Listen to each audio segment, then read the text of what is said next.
Mesdames, Messieurs, bonjour. Bienvenue au journal. Le projet de logements sociaux et économiques s'étend à la Comoé.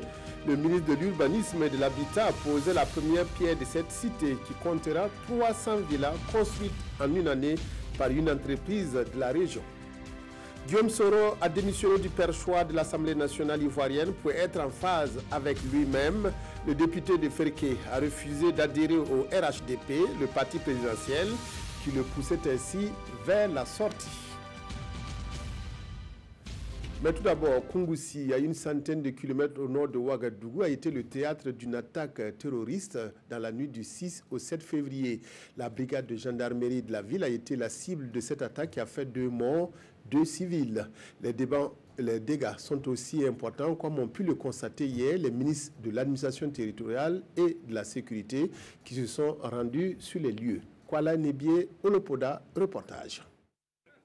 Les stigmates encore visibles témoignent de la violence de la bataille qui a opposé les forces de sécurité et les assaillants dans la nuit du 6 au 7 janvier dernier à la brigade territoriale de gendarmerie de Kongoussi. Pas de perte en vie humaine côté forces de sécurité, mais l'on dénomme malheureusement la mort de 2 civils, dont une femme à terme. Il y avait un prisonnier suffisamment encombrant, pour ne pas dire, en tout cas difficile et délicat, qui se trouvait ici, qui pourrait même faire l'objet même de cette expédition. C'est l'une des hypothèses probables. Et en regardant, nous avons vu que l'incendie a pratiquement travaillé à annuler toute activité et toute action.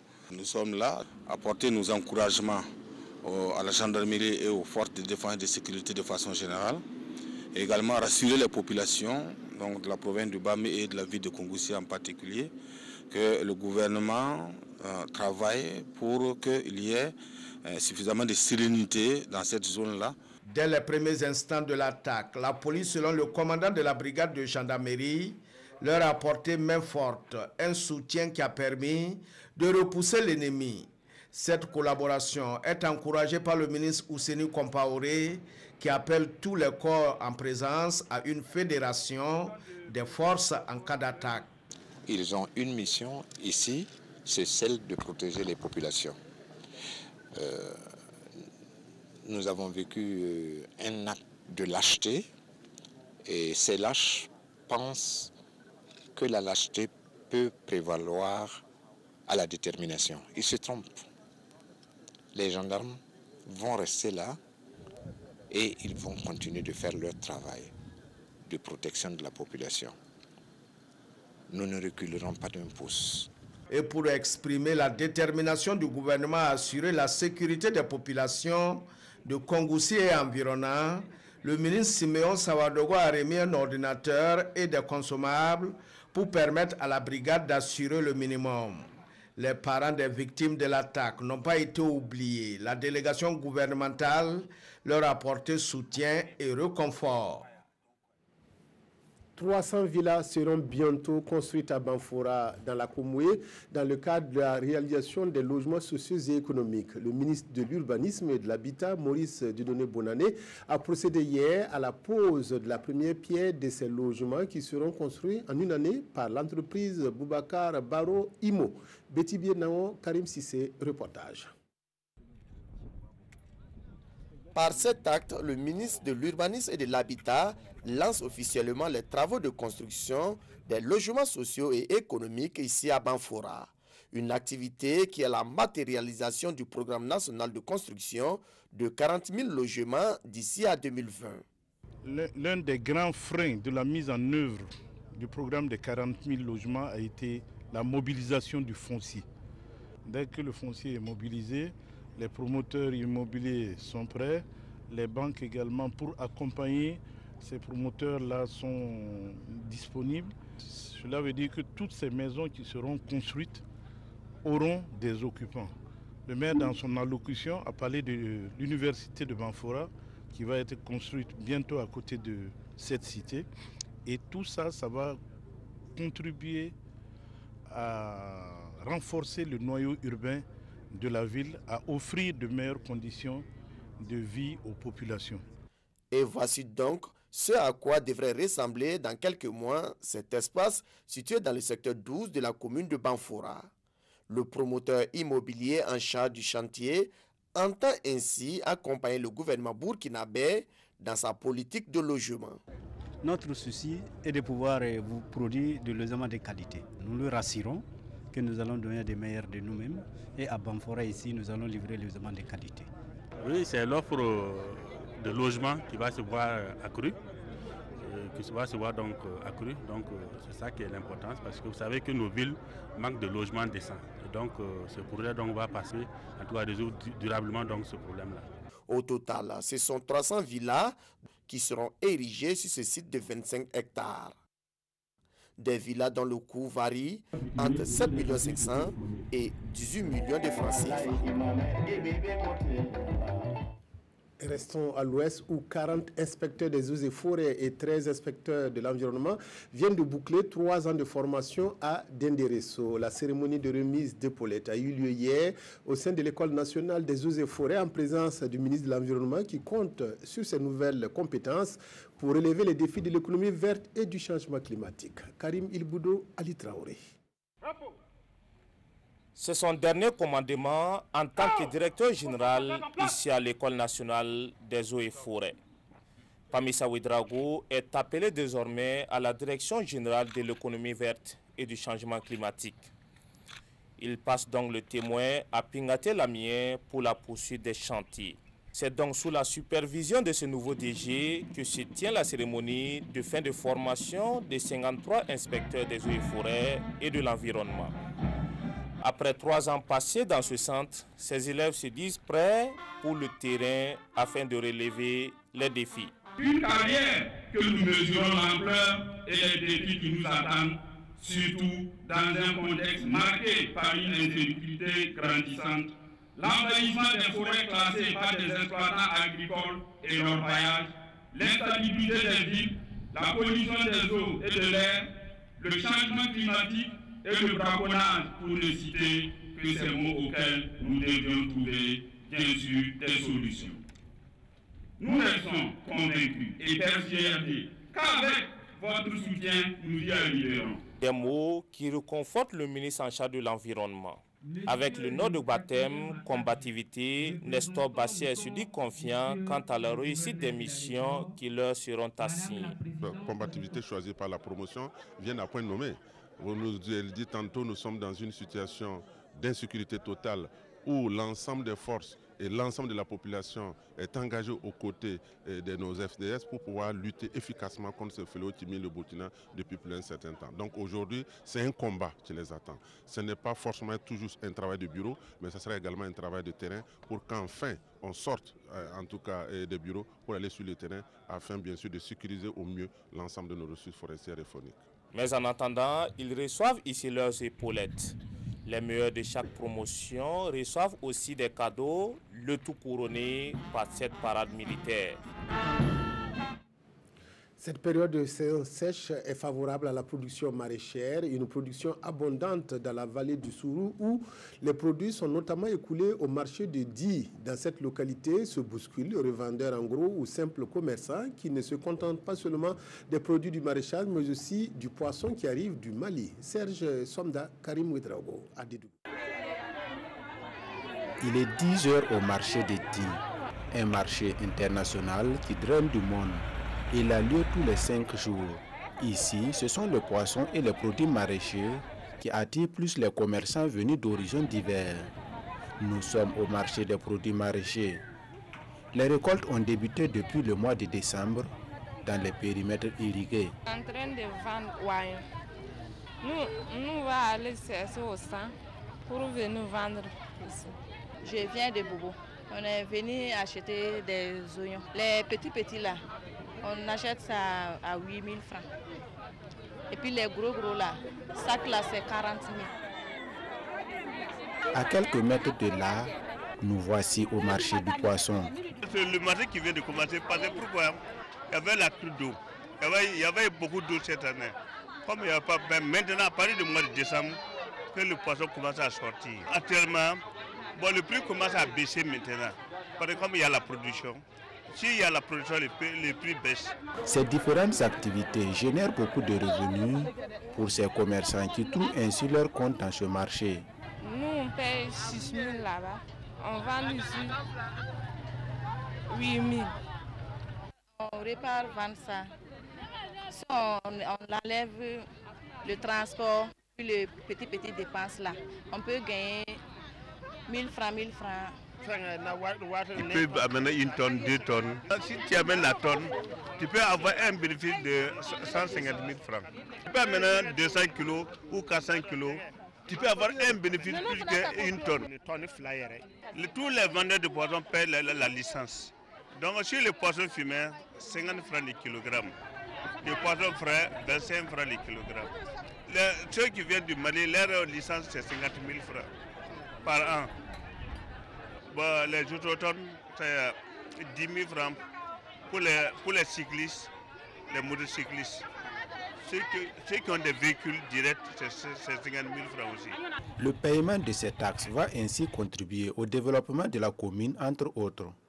Afin de faciliter le transit de ces produits, commerçants et producteurs souhaitent le bitumage de l'axe Toubandie. Un appui de taille pour l'accès des populations à l'eau potable dans la Sicile, le Japon et l'Association pour la conservation et la mise en valeur de Gabio ont signé une convention de près de 30 millions de francs CFA. Cette enveloppe servira à réaliser 4 forages dans la commune de Sili. Issaka Ouedraogo, Estelle Judith Assorba. Des signatures de notes couronnées par de chaudes poignées et l'accord de financement entre l'ambassade du Japon et l'Association pour la conservation et la mise en valeur de Gabio, qui signifie Grande Forêt scellée. Et selon les termes du contrat, le Japon offre gracieusement 29 500 000 francs CFA à cette association pour la réalisation de 4 forages dans les villages de Sadouin, Dio, Sadouin et Diara, tous situés dans la commune de Sili, province de la Sicile. C'est un montant très modeste, mais c'est gratuit. Je suis convaincu que la réalisation des forages positifs dans les localités permettra aux populations d'améliorer leurs conditions d'hygiène et de santé. Elles pourront aussi développer des activités de jardinage, d'élevage et de petits commerces. La réalisation des points d'eau potable dans ces localités entre en droite ligne de l'action gouvernementale Zéro corvée d'eau d'ici 2020. Nous ferons en sorte pour mériter de votre confiance par une gestion saine et comptable des fonds alloués au projet. D'ores et déjà, des dispositions sont déjà prises par chaque localité bénéficiaire pour ouvrir un compte de gestion de forage au niveau de la caisse des producteurs CPB de Sili. Ce compte sera alimenté chaque année par une somme à hauteur de 100 000 francs, sinon plus, afin de faire face aux éventuelles pannes du forage. 4 mois, c'est le délai maximum pour la réalisation de ces forages. Les populations bénéficiaires devraient encore patienter pour enfin pousser un ouf de soulagement. Le 8 mars approche à grands pas et les forums régionaux se tiennent dans cette perspective. Le forum du Sud-Ouest s'est ouvert hier à Gawa et planche autour du thème microfinance et autonomisation des femmes, l'exemple de Bondan dans le Sud-Ouest. Cette rencontre donne l'occasion aux femmes de réfléchir sur la problématique d'accès de l'autre moitié du ciel au crédit, surtout celles qui sont en milieu rural. Issa Kazabré, Dimitri Badini à Gawa. La 6e édition du forum régional des femmes du Sud-Ouest bat son plein à Gawa. Placé sous le thème microfinance et autonomisation des femmes, l'exemple de Bodan dans la région du Sud-Ouest, la rencontre réunit des associations de femmes venues de l'intérieur et de l'extérieur du Burkina pour s'échanger les expériences sur la question des microfinances en vue de l'émancipation et de la promotion de la condition féminine. Depuis le 5 au 9, nous avons eu à entendre une des communications sur l'éducation financière que le ministère de l'économie et des finances a voulu bien nous accompagner avec ces modules et avec d'autres acteurs de la banque et les échanges aussi des initiatives qui se développent au niveau des femmes pour parvenir à résoudre un tant soit peu leur quotidien. Présentes à cette cérémonie, les autorités régionales sont venues soutenir les femmes dans leur quête d'une gestion saine des microfinances pour le financement de leurs activités. Nous voulons en tout cas dire à ces femmes-là de redoubler d'efforts parce que avec plus de 50% de la population, on ne peut pas être en marge des efforts de développement de la région. Donc ces femmes aujourd'hui en tout cas sont dans cette dynamique. Elles ont échangé puisqu'il y a eu des panels. Au cours de ces panels-là, les femmes se sont exprimées.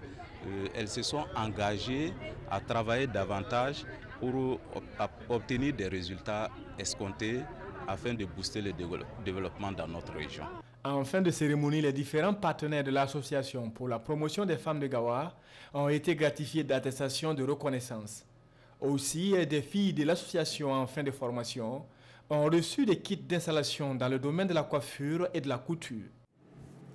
Une soirée dénommée France Programme Emploi s'est déroulée jeudi à Ouagadougou. Elle a été organisée par une structure éponyme qui a voulu faire connaître ses partenaires. Expertise France Programme Emploi a également présenté les résultats d'une étude menée sur les facteurs de réussite des jeunes entrepreneurs dans les régions de la boucle du Moun, du Nord et du Sahel. Siedilarienne Zalissa Sanfo. Les acteurs du programme d'appui à l'emploi dans les zones frontalières et périphériques au Burkina présentent ici leurs partenaires de mise en œuvre. Une soirée pour restituer aussi les résultats sur une étude menée sur les facteurs de réussite des jeunes entrepreneurs. C'est un programme conçu par l'ambassade de France et financé par l'Union européenne. L'objectif, c'est de mettre en avant le programme d'abord, financé par l'Union européenne. C'est aussi de mettre en avant ces 33 acteurs de projets, ces 33 associations, organisations de société civile qui vont développer, accompagner la création d'entreprises de manière à permettre à créer 10 000 emplois dans la région. C'est un projet qui a pour cible principale la jeunesse.